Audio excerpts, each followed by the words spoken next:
First वो है primary schools हैं। प्राइमरी स्कूल्स आज के टाइम पे सिर्फ बूथ बन के रह गए हैं। वो सिर्फ बूथों के लिए सफाई डेंटिंग पेंटिंग होती है चुनाव से पहले, उसके बाद उनका कुछ नहीं पता। आप मुझे बताइए, किसी भी बच्चे को जो 3 साल 4 साल का होता है, आप उसको पढ़ाई के लिए भेजते हैं? और अगर आप सरकारी स्कूल में उसे भेज रहे हैं तो सरकारी स्कूल में क्यों भेजा जाए?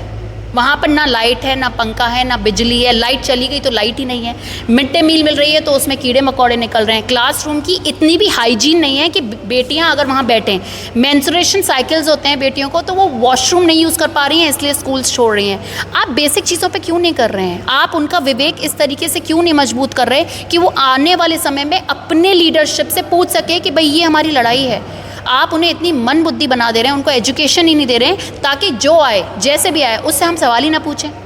सवाल पूछना हर इंसान का अधिकार है। और आप ये देख लीजिए, जंतर मंतर पे जो अभी आप देखेंगे पूरा हल्ला बोल हो गया एक तरीके से, वो क्यों हुआ? वो किसी पार्टी के लिए नहीं था, वो एक सिंपल सी बात थी कि नीट की परीक्षा है और नीट की परीक्षा से हर स्टूडेंट कनेक्ट करता है, चाहे वो पहले से नीट का एग्ज़ाम दे चुका हो या देने वाला हो। मुद्दा क्या था? नीट का।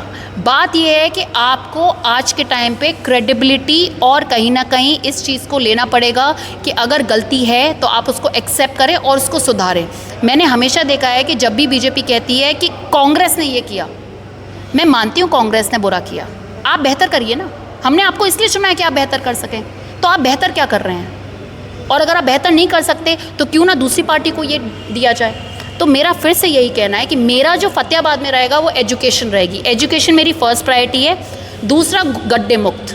क्योंकि कितना भी आप देखिए, कितना भी आप काम कर लीजिए, 5 साल में आप ये बोले हैं कि 25 साल में जो नहीं होगा मैं 5 साल में कर लूँ, ये गलत होगा, ये गलत वादे होंगे। अच्छा, मैं बहुत छोटी सी बात आती हूँ। यहाँ हमारे यहाँ डीलर्स हैं जो अनाज देते हैं। आपने देखा है 5 किलो अनाज का वो चल रहा है। 5 किलो आज तक आप कहीं पे भी पूछ लीजिए कि 5 किलो अनाज मिलता हो, 4 किलो मिलता है। 1 किलो कम हो जाता है। 1 किलो कम हो जाता है। और 5,000 रुपये विधायक ले रहा है हर डीलर से। मैं खुल के बोल रही हूँ, ऑन कैमरा बोल रही हूँ। और जो फूड इंस्पेक्टर है वो 5,000 10,000 अलग ले रहा है। तो चोरी आप करवा रहे हैं, सिस्टम चोर है। मैं नहीं करना चाहता चोरी। आपने सिस्टम ऐसा बना दिया है कि भाई वो 15,000 रुपये अपनी जेब से तो नहीं देगा ना, तो वो आपको काटेगा, नॉर्मल जनता को काटेगा।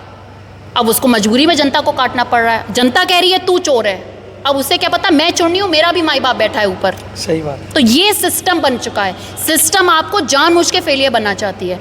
लोग मुझसे पूछते हैं कि आप जब विधायक बन जाओगी तो आप कटनी लोगी? आपसे पूछते हैं, जनता पूछती है, आप कटनी लोगी? सब ले रहे हैं। आप में ऐसा क्या है कि आप कटनी लोगी? फिर मैं उनको बोलती हूँ, भाई मैं 5.5 लाख रुपए की नौकरी छोड़ के यहाँ बैठी हुई हूँ, इतनी तो विधायक की भी नहीं है।